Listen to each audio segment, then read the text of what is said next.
Espíritu Santo, fuente de luz, forma de la eterna sabiduría, del Padre y del Espíritu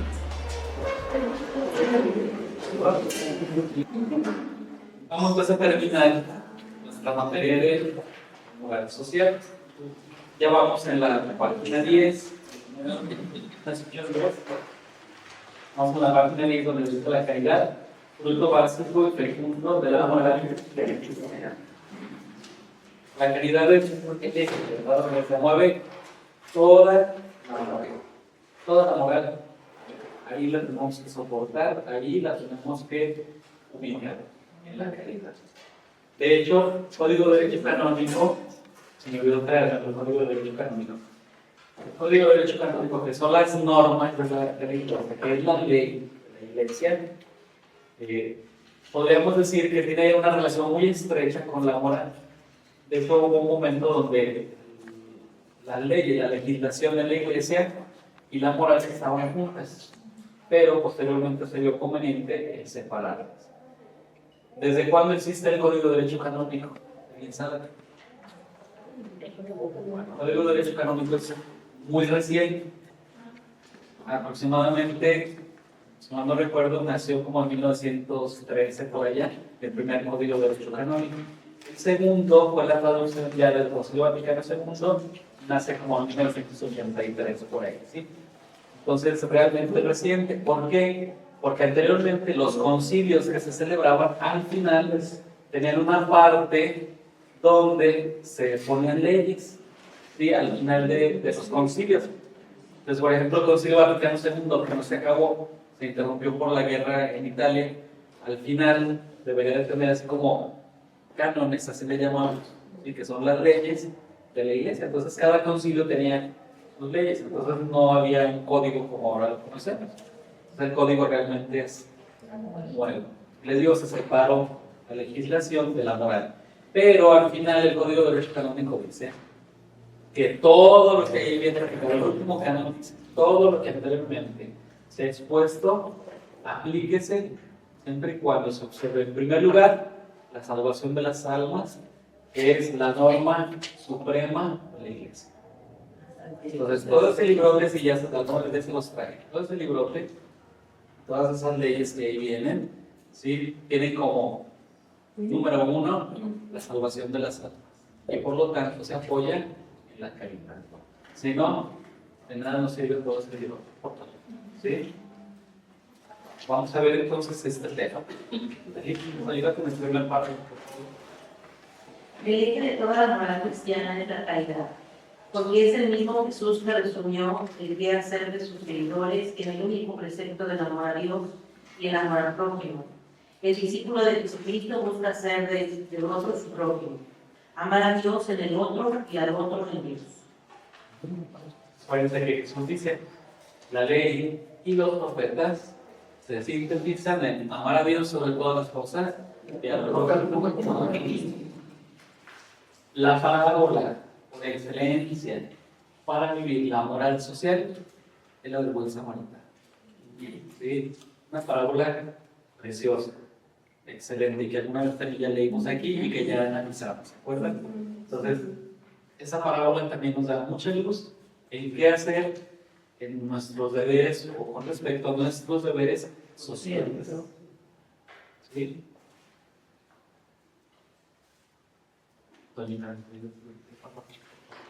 La caridad se torna compasiva, es decir, capacidad de hacerse vulnerable frente al padecimiento y las necesidades del otro. La caridad es responsable porque tiene misericordia de las necesidades del otro y se hace solidaria con el otro.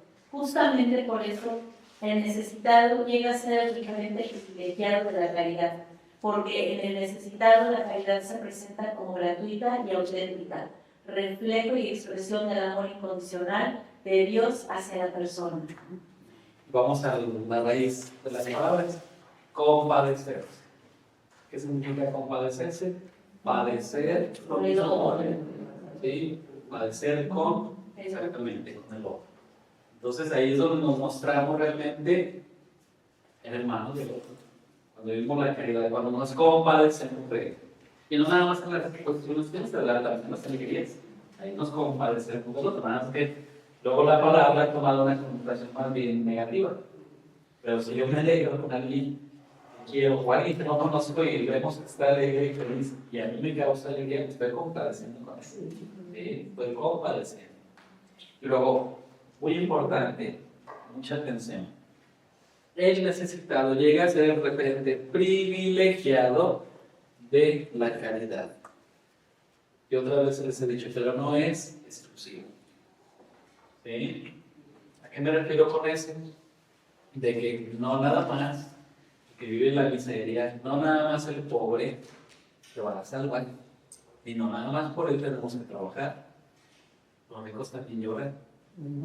Y también hay que acercarnos a ellos, hay que también luchar por su salvación. Yo les he dicho otra vez, de ahí que la labor de legionarios como Pudey, de razón de ser.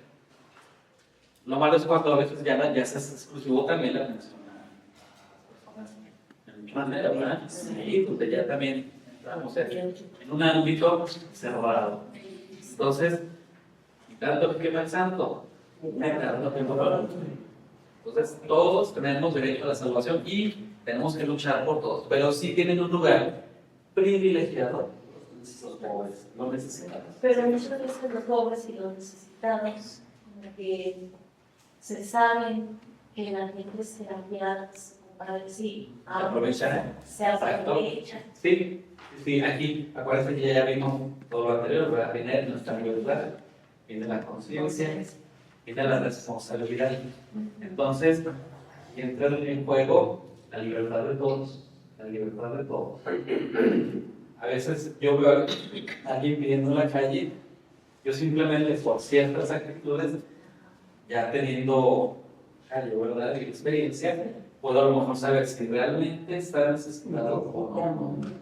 Por ejemplo, ya alguna vez yo les he dicho a una persona que trae supuestamente la hemodiálisis. Difícilmente puede andar en la calle y durar todo ese tiempo sin tener sol. ¿Sí? Entonces, mucha atención. Yo les puse un ejemplo también no muy positivo del muchacho este que pide aquí. No sé si ya comprobó algo de lo que yo le dije. Entonces, por parte de ustedes estuvo muy bien. Y de yo sé de mucha gente que ha tratado de ayudar. Aquí en el comedor se le da todos los días de comer, de lunes a viernes, ¿verdad? ¿Qué haga él con lo que se le dé? Ahí es ya responsabilidad. Y va bajo su conciencia. ¿Sí? Pero también si yo sé, por ejemplo, ya, si lo que yo le voy a dar no lo va a usar para mal, entonces yo puedo disminuir esta ayuda. O puedo limitar. ¿De acuerdo? ¿Por qué? Porque entonces yo también estoy limitando esa posibilidad de hacerse más allá. ¿Sí? Sí. Una persona que tenga muchísimo dinero y que necesite tenga muchas carencias, ¿no? Sí, por eso le decía, o sea, los ricos también lloran. Los ricos también lloran. Y luego hay que entender cómo el Señor también habla de la pobreza de espíritu. ¿A qué se refiere esto? A que no estamos atados a los bienes materiales. Porque puede haber alguien en lo material muy pobre, pero atado a lo poco que posee. Y yo les he puesto ejemplos hasta en la misa. A ver, un señor que luego nadie le toque su silla y nadie le toque su tele. Y a lo mejor lo que tiene, la casa a lo mejor está cayéndose y se le está golpeando, pero él está aferrado a ese sillón, a esa silla y a esa tele. Y nadie se puede acercar y nadie la puede tocar. Exactamente, son amigos y ese es rico, ¿sí?, espiritualmente, en el sentido de que está pegado a las cosas externas, aunque materialmente tenga muy poco. ¿Sí? Y lo contrario, alguien que puede poseer muchos bienes materiales, y sin embargo es una persona desprendida y que no está atada a los bienes de este mundo. Y que, como dijo el Señor, con el dinero tan lleno de injusticias, gánense amigos que lo reciban en el cielo. Sí, Bueno, yo creo que la iglesia, su objetivo es el ser humano. El alma del ser humano, independientemente de la condición que esté. Sí. Independiente. El Papa Juan Pablo II tiene una frase muy bonita, no me acuerdo en qué documento lo expresó. Dijo: el camino de la iglesia es el hombre. no le eso se lo, él no dijo tantos de tal país, ¿no? Tantos millones de pesos o de dólares o de euros, nada. Dijo, el camino de la iglesia es el hombre. Entonces sí tienen un lugar privilegiado, los necesitados, pobres, los que viven en miseria, pero no es exclusivo. Sí, Pero, porque como decían los compañeros, hay gente. sí, porque también ha habido extremos. Ustedes han oído hablar de las teologías de la liberación. Bien, las teologías de la liberación, hay una teología de la liberación bien enfocada, pero hay una teología de la liberación mal enfocada, que dijo nada más los pobres. Y combinó, ese es el error, combinó las ideas del comunismo con el cristianismo y de raíz no se llevan. Sí, y ahí fue el choque y ahí fue el error. Pero esas teologías mal encaminadas se enfocaron solamente a los pobres y a los ricos, pues, que se condenen, ¿verdad? No, allá que se queden, ¿no?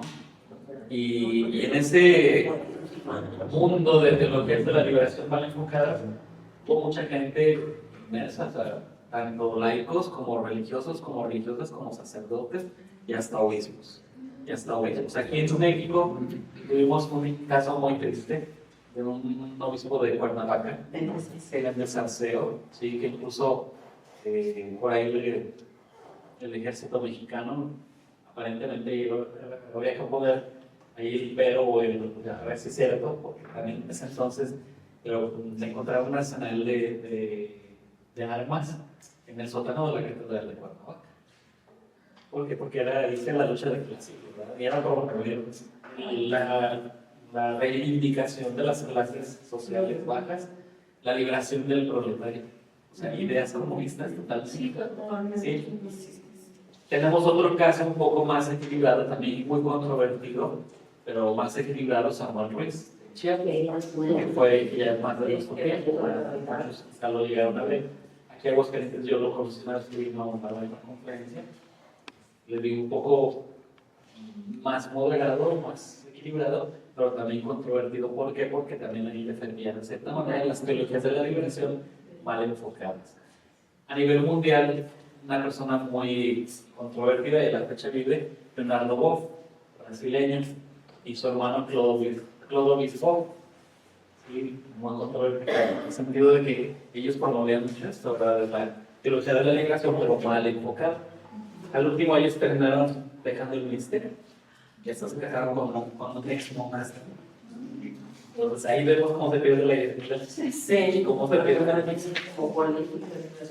Dijo el Señor, por ejemplo, por sus frutos. Cuando sean. Sí.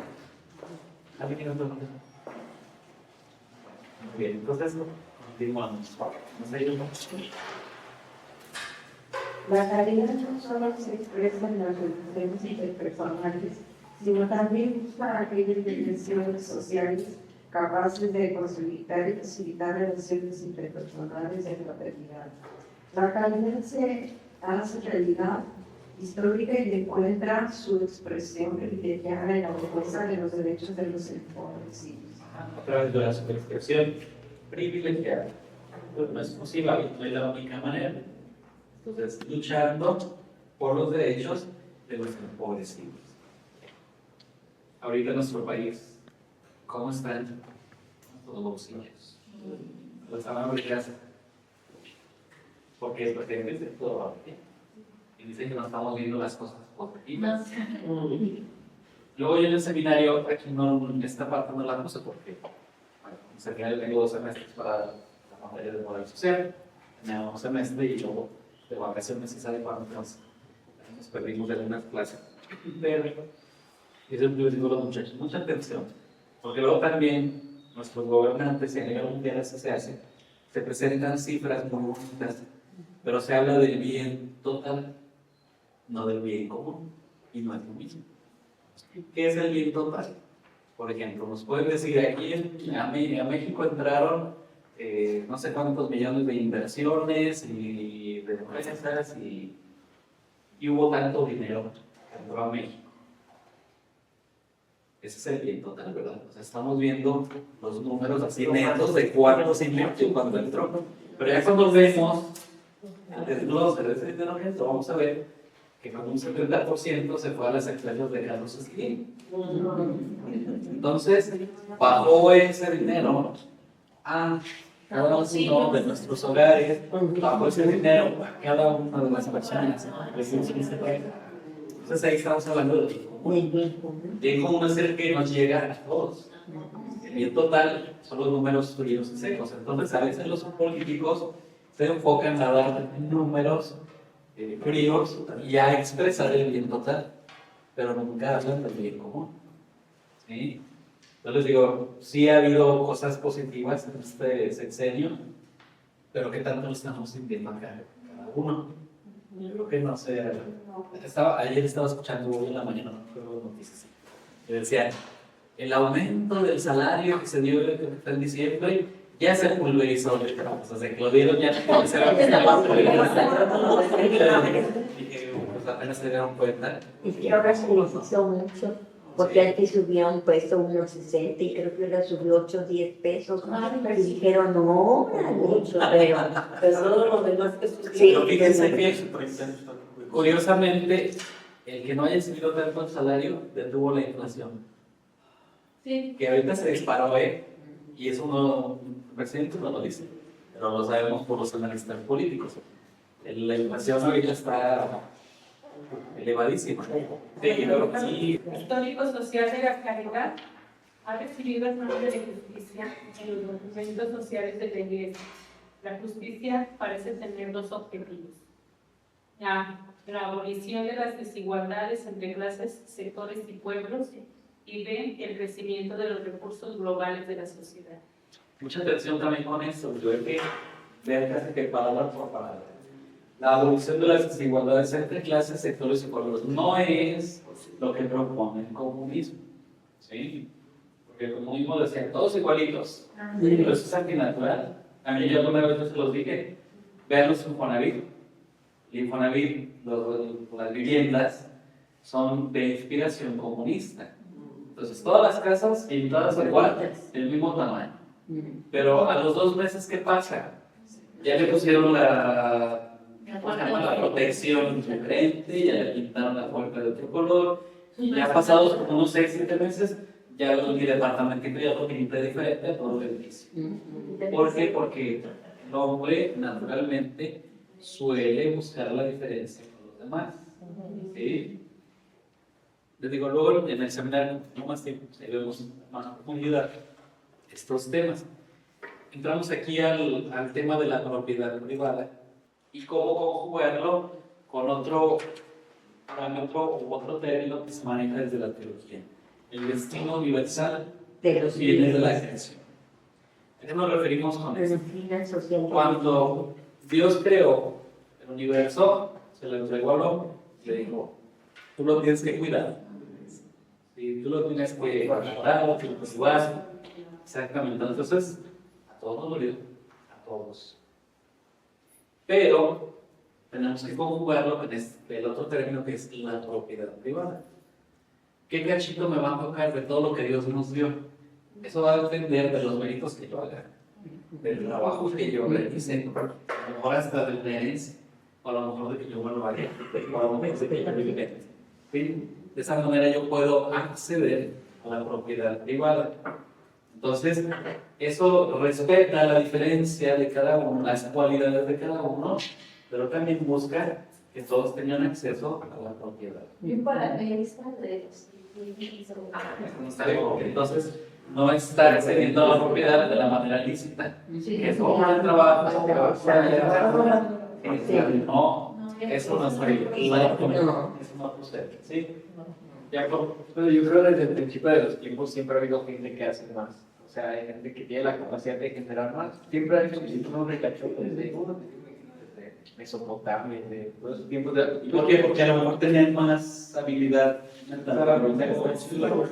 Y está bien, ¿no? Es lícito. Pues, o sea, ¿quién es el rey? Bueno, ¿quién es el rey? No las más familiares, o sea, el más fuerte, el más sabio. Sí, pero poco a poco se fueron creando esos niveles, ¿no? ¿Cómo podemos, si Manuel podría haberse dicho, cómo podemos valorar o evaluar así de una manera rápida la estabilidad de un país con su clase media. Entre más grande sea la clase media de un país, el país es más estable en todos los sentidos, ¿sí? No nada más en lo económico, en lo moral también, lo social, en todo. Entonces, un país con una clase media fuerte, estable, grande, es un país muy estable. Y eso no quita que haya ricos o que haya pobres. Pero la clase media que da ese mucho desequilibrio. Entre más pequeña sea la clase media, entonces la diferencia entre ricos y pobres es más grande. El desequilibrio del país. Sí, pues todo. El origen de la fuente de la justicia es la caridad. Sobre la caridad se estudian los problemas y las necesidades de otros sin ningún intento de utilización de cualquier signo. Además, un cambio social que no conlleve este talento perjudica su propia estabilidad. Este empuje. ¿Se acuerdan que cuando escribimos sus teorías? Vimos que justicia era dar a cada quien lo que le corresponde. ¿Cómo vamos a ver cada quien lo que le corresponde? Solamente inspirados en la caridad divina. Y decíamos que la caridad hace con Dios, que llamamos, la justicia hace con Dios, que llamamos religión. Es darle a Dios lo que le corresponde, pues, nuestra adoración, tributo, veneración, respeto. ¿Sí? Entonces, la justicia aplicada a Dios se llama religión.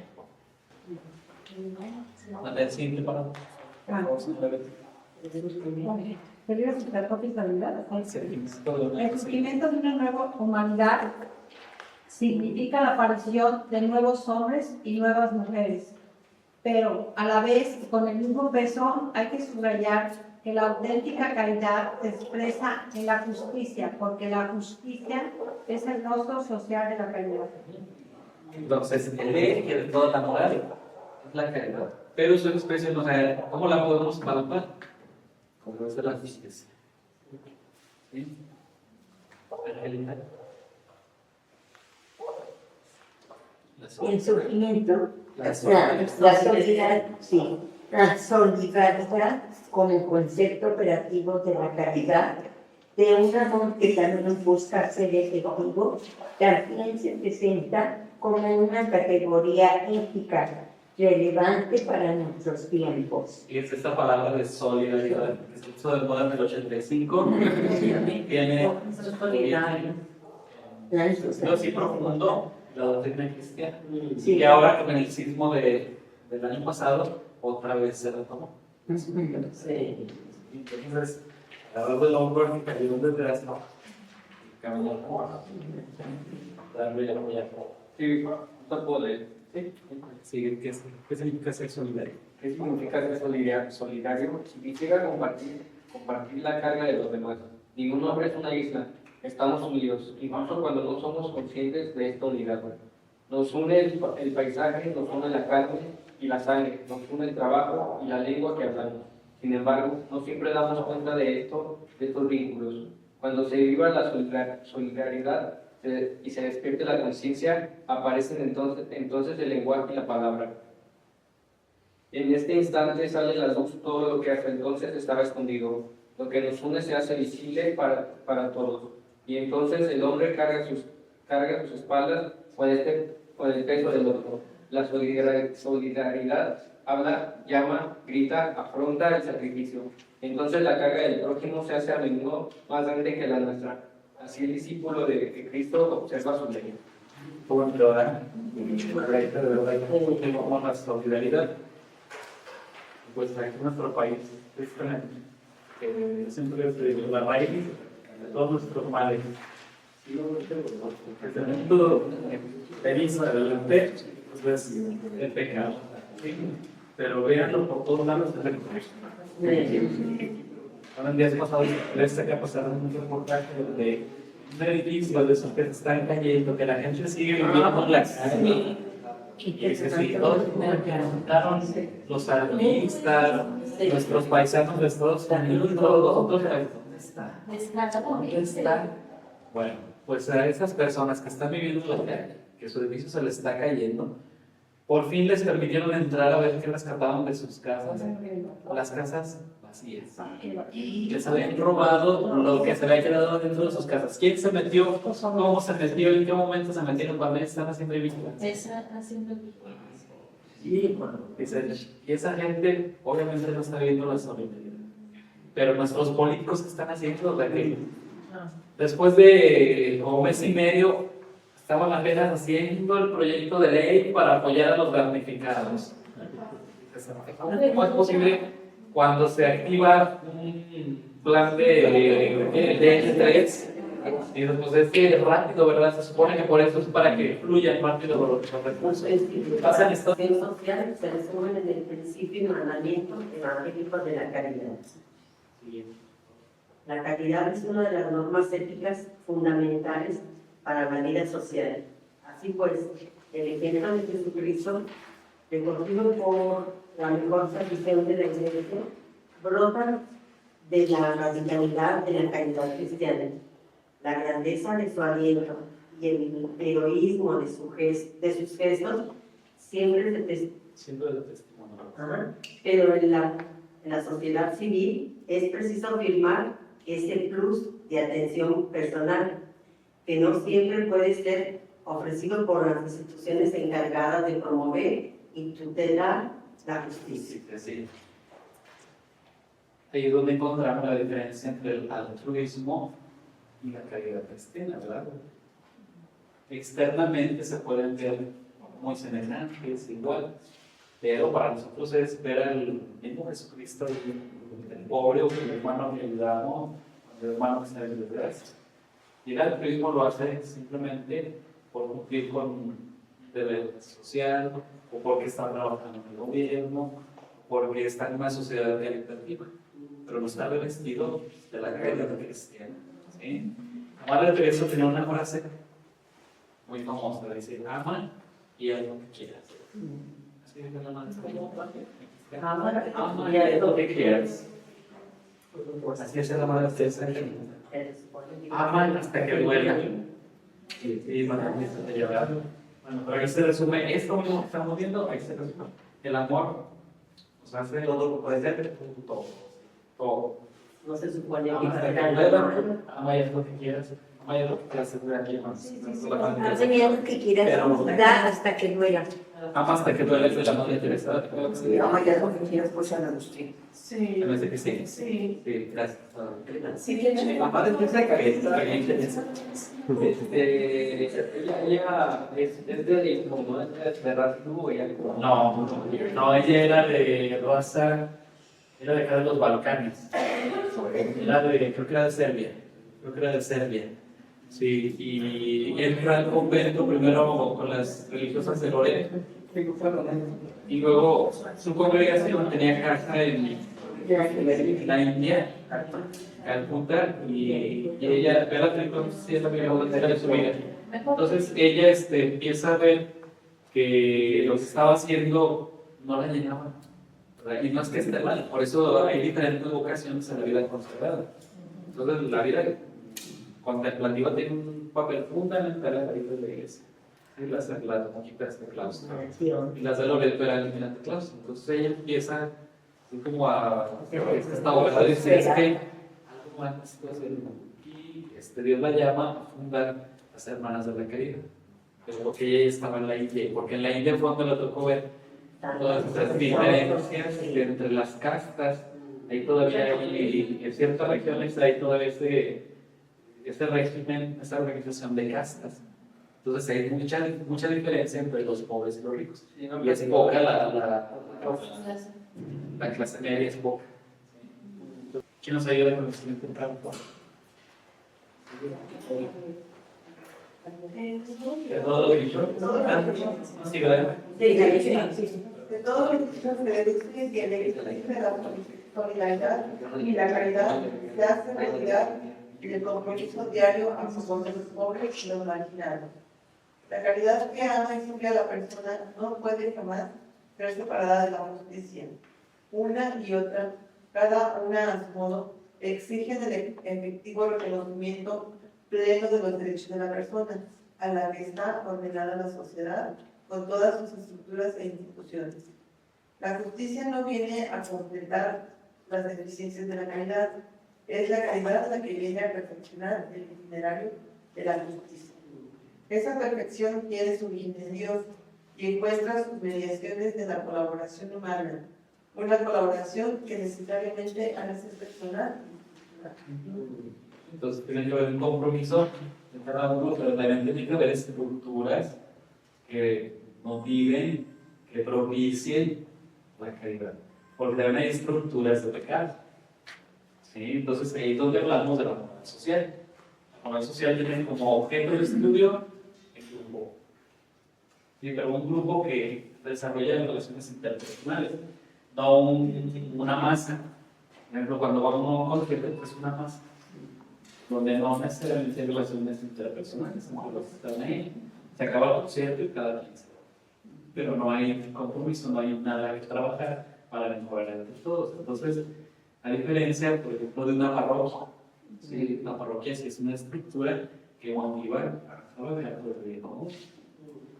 Entonces hay que también tener estructuras para compromiso de la caridad y tiene que haber compromiso a nivel personal. Aquí hay que ser bien claros, ¿verdad? Ahorita tenemos un movimiento muy fuerte de protección a los animales. Es bueno. Cuando ya se reforma, cuando ya está mal, es cuando ponemos en primer lugar al animal antes que la persona. Es muy común, sí, es muy común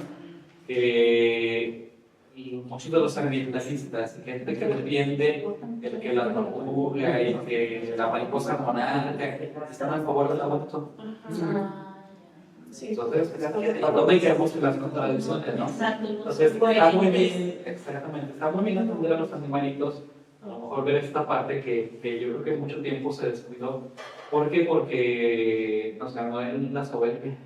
Ser humano, dijimos, pues somos los reyes y señores de la creación y vamos a hacer lo que queramos con él. Tan es así que cuántos bosques se acabaron, cuántas especies se han perdido. Entonces, tenemos que ser equilibrados. El ser humano está en primer lugar. Sí, está en primer lugar y eso nos tiene que quedar bien claro. Y los animalitos se nos encomendan y los tenemos que cuidar, también tenemos ese deber. Entonces, cuando ya estamos mal en esa atención a los animales es cuando excedemos el papel que ellos deben de tener en nuestra vida. Y ponemos un animalito ante un ser humano. Ya no. Sí. Pues bien, en la medida en que yo acepte iniciar los caminos de la comunicación y las personas ausentes son integradas en el ámbito de la comunión, los principios del bien común, la subsidiariedad y la solidaridad pueden orientar la acción responsable de los ciudadanos. A la luz de la fe, esta tarea iluminada por la caridad señala la vocación de los cristianos y la misión de los laicos en la sociedad. ¿Sí entienden la diferencia entre solidaridad y subsidiariedad? ¿Cuál es una y cuál es otra? La solidaridad es ayudarnos, ¿no? En sus necesidades. Y la subsidiariedad es promovernos, ¿no? Que salgan del estado en que están como pasos. Sí, de manera general, luego les digo, estos temas yo los abordo más a profundidad en el seminario. Entonces, solidaridad es cuando dos personas que están en el mismo nivel, alguna de ellas cae en desgracia, entonces el otro le echa la mano. Pero aquí están en las mismas condiciones, podríamos decir, o tienen condiciones muy semejantes. En la subsidiariedad hablamos de personas, de instituciones o de países donde los recursos de cualquier tipo son diferentes. Entonces, el de mayor recursos apoya al de menos recursos sin suplir lo que al de menos recursos le toca hacer y lo ayuda a salir adelante. Lo que decía Laurita, enseñar a pescar al otro. Sí. Esa es la subsidiariedad. ¿Sí? Dar al otro algo de lo que somos, de lo que tenemos y de lo que sabemos para levantarnos. También alguna vez yo les he dicho que la parroquia, como organismo dentro de la iglesia, es subsidiaria. Entonces a mí me toca aplicar ese principio muchas veces con las capillas. Entonces, todas las capillas deben aportar las colectas, lo que entra por intenciones, a la masa parroquial, así le llamamos. Pero la masa parroquial se administra desde acá, que es la cabecera parroquial. Y entonces yo desde acá tengo que proveer ciertas cosas a las capillas, ¿sí? A mí se me hace bien algo que luego, cuando yo vi que el padre Gandhi lo hizo, no sé si el padre sabe desde antes, pero el padre Gandhi sí los motivaba a que las comunidades fueran autónomas de cierta manera. Usted compre su vino, compre sus hostias, compre esto, pero también, aunado a eso, hay cosas que luego yo sí les llevaba. Pero les llegué a llevar ornamentos, por ejemplo, o vasos sagrados. Sí, entonces, ¿por qué? Porque la economía fuerte está en la parroquia subsidiaria con las capillas, Sí. al momento de que les proveen ciertas cosas. Y entonces, les digo, a nivel de países también hay que ser subsidiarios muchas veces y solidarios. Bien, bueno. Como se hace una referencia también, esta no puede ser reducida al ámbito de la privacidad. No es adecuado una educación de la fe que orienta a los creyentes a una vivencia individual de la misma. La fe ha de ser vivida en el espacio comunitario. Evidentemente, tampoco sus compromisos relativos a la justicia y a la caridad pueden quedar relegados al ámbito de la privacidad. Como se podría discutir la visibilidad de la fe, pero es indudable la visibilidad de sus efectos. Mucho más difícil es afirmarla en Invisibilidad. del amor y de la justicia. Puede ser lo que dice Santiago, ¿verdad? Muéstrame tus obras y yo por mis obras te mostraré mi fe. Y entonces hay un compromiso ahí de la fe y no podemos estar rezando ahí en nuestra casa y cerraditos, o sea, tiene que haber una proyección. Por eso nosotros hablamos de las tres pastorales fundamentales en la iglesia. Pastoral, para hacer la última. Pastoral profética es la primera. La profética es cuando se transmite la fe, cuando se enseña la fe. Y luego de ahí la litúrgica. Vivo la fe, la celebro la fe. Entonces es los sacramentos. Y la social, ahora me comprometo por lo que creo, por lo que celebro, ahora lo vivo y lo practico. Entonces tiene que estar en conexión las tres pastorales. Luego la pastoral social es el pacto feo, sí. Nadie quiere andar repartiendo despensas, nadie quiere andar aprendiendo el bazar, nadie quiere luego ver el dispensario y ese es el compromiso, y es el dar la cara, y es el estar ahí con los pobres, y a veces también valorar, porque luego hay gente que también se quiere aprovechar. Sí, también se quieren aprovechar el apoyo que la iglesia ofrece. Y hay mucha gente que gracias a Dios nos ayuda en nuestro comedor comunitario. También es parte de ese compromiso en la caridad, ¿sí? Y en la pastoral social. Pues bien, se recuperó la sección. Sí. Pues bien. Sí. Pues bien, en ese ejercicio visible y tangible del compromiso creyente por la justicia y la solidaridad, los laicos alcanzan un protagonismo único. Nuestra existencia más es un amor especial, es se lleva al amor y a la justicia se realiza en el espacio público en el que se toman las decisiones sobre la marcha de la ciudad terrena, el trabajo, la investigación, la docencia o la actividad social y política se convierten para ellos en los lugares en los que hay que realizar la vocación creyente al amor universal. Entonces, casi para terminar esta clase, debe ser un compromiso para los laicos. ¿Sí? Déjenos Todos nos Ahorita vienen elecciones. ¿Sí? ¿A quién le toca principalmente motivar a los demás a hacer el discernimiento? No decirles por qué, simplemente motivarlos a que hagan un buen discernimiento sobre las diferentes propuestas, principalmente los laicos. Al obispo, a los sacerdotes nos toca iluminar pero ya vieron lo que nos Sí, causa. Nos quieren callar, por favor, callar. Sí, pero sí es un espacio propio, la economía. La economía es un espacio propio de los laicos. La educación es un espacio propio de los laicos. ¿Sí?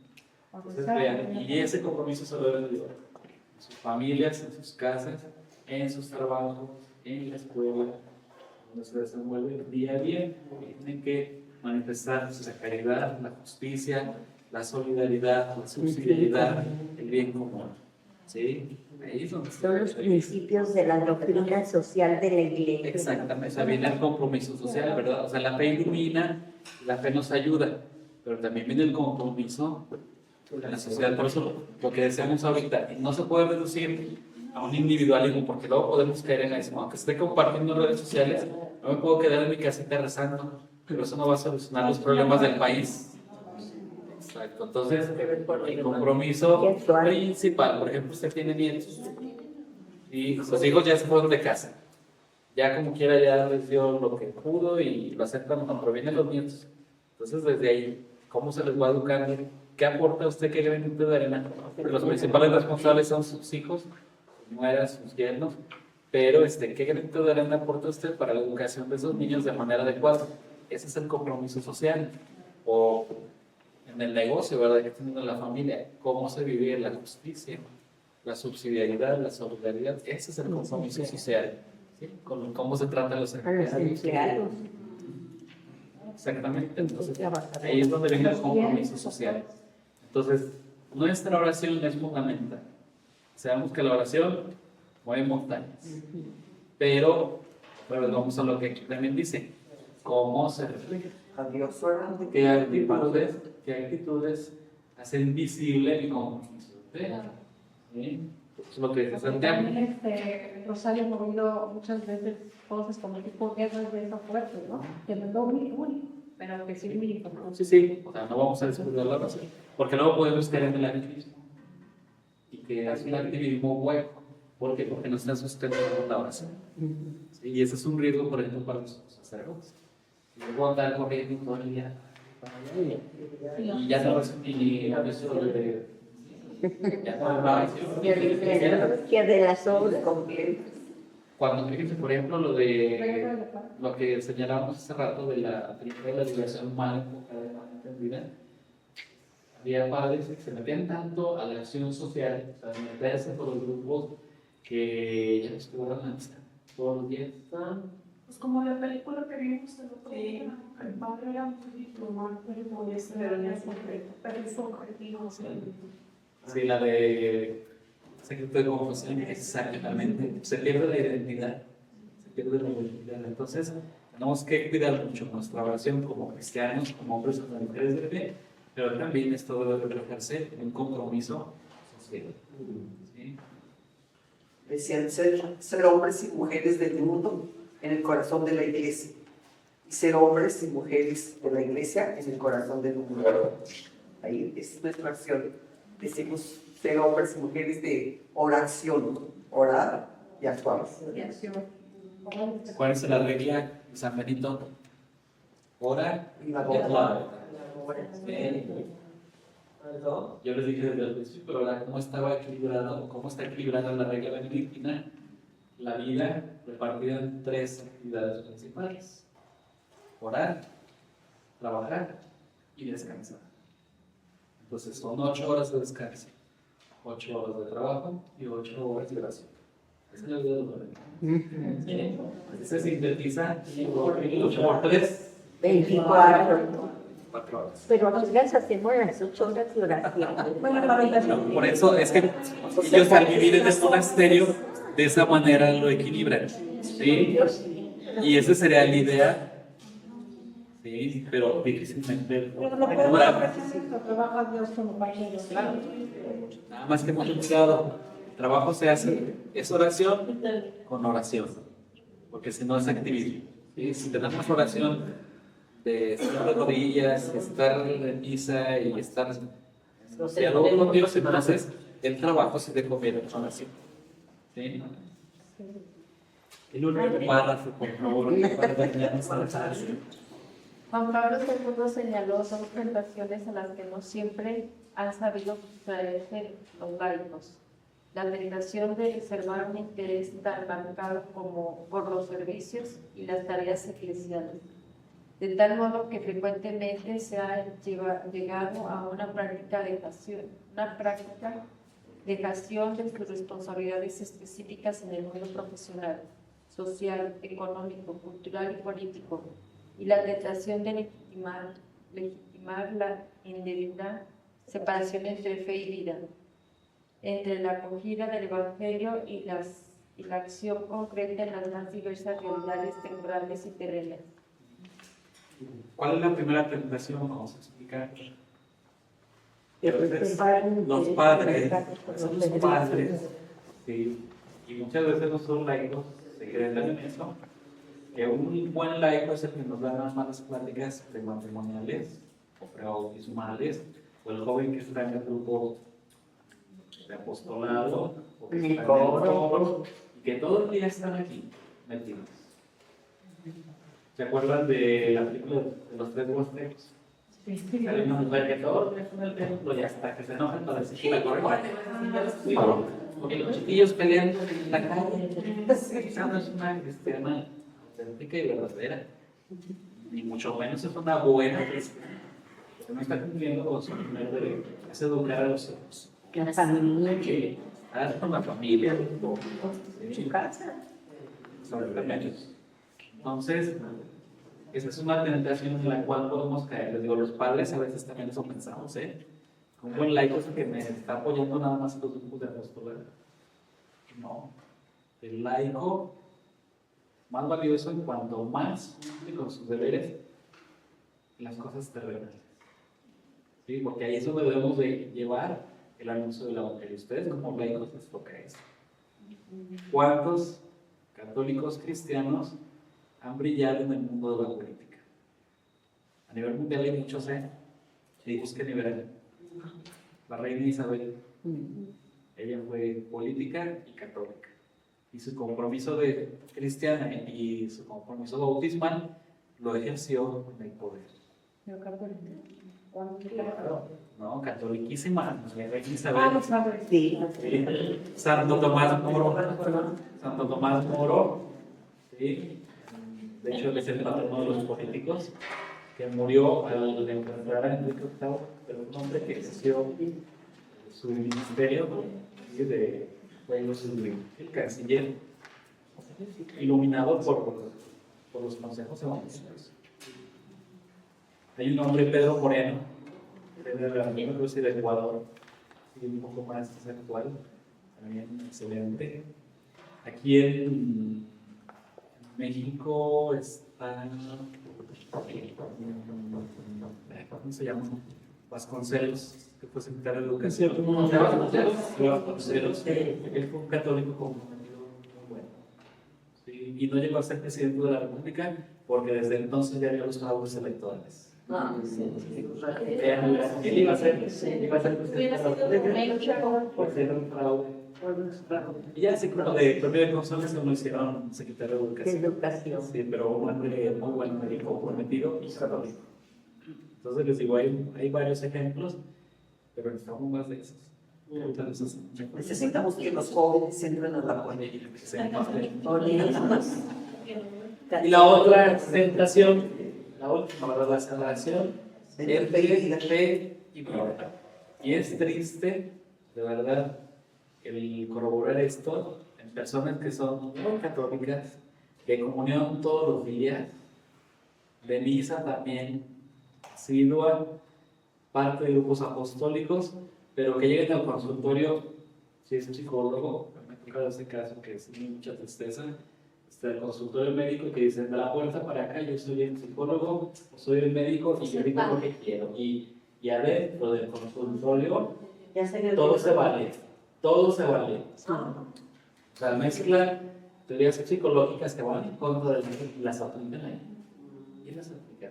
Qué tristeza. Entonces, ahí es donde está esa dicotomía, esa separación entre fe y vida. Entonces, la fe no ilumina el ejercicio en este caso de su profesor. Que luego hay libros que pueden tener un título muy sugerente y decir, está padrísimo. Y vas entrando y entonces por eso este curso, ¿verdad? Para saber hacer el discernimiento. Saber qué aplicar y qué no. Por ejemplo, el libro que comentaba el otro día, tú puedes cambiar tu vida a nivel, no deberían de estarlo vendiendo en la librería católica. Yo ya lo leí, ya lo aprendí, que a quien tú le creas, no importa. Y yo en lo personal, no. Pero ve, aquí ya hay una conciencia formada que puede hacer ese discernimiento. Incluso cuando yo era seminarista, nuestro rector, él era doctor en educación, el padre Manuel Macías, que paz descanse, y le gustaba mucho la psicología. Entonces me acuerdo que a mi grupo nos dio 3 cursos de psicología, de los 7 que llevábamos en el seminario, llevábamos 7 cursos. Y entonces una vez alguien le preguntaba, oiga, padre, para usted, ¿cuál es la mejor corriente psicológica? ¿Cuál es la que más nos ayuda a nosotros como cristianos? Y el rector nos decía, dice, para mí no hay ninguna idea, o sea, más bien hay que combinar varias, ya que se puede tomar lo mejor de cada una de ellas. Sí, pero hay que saber hacer discernimiento, porque por ejemplo la Gestalt tiene muchas cosas que van en contra de nuestros principios y de lo que la psicoanálisis también, entonces, pero tienen cosas buenas también, las dos tienen cosas buenas, entonces se puede sacar eso bueno de estas que no son tan buenas, pero sí tienen puntos que se ayuden, se le puede mezclar, y sacar lo mejor de todos, se puede obtener una buena terapia. Sí, por eso hay que conocer. Pero por eso hay que formar la conciencia, hay que formar la conciencia, ¿sí? Para saber sacar lo bueno de todo. ¿Sí? Pues ojalá que para eso para aplicarle, para que podamos poner un compromiso de fe. ¿Sí? Muchas gracias por su atención.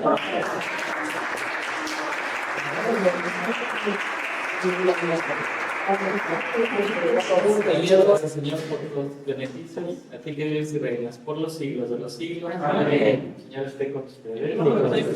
La bendición de Dios Todopoderoso, Padre, Hijo y Espíritu Santo, descienda a todos ustedes y permanezca para siempre. Amén. Muchas gracias, hermano. Gracias.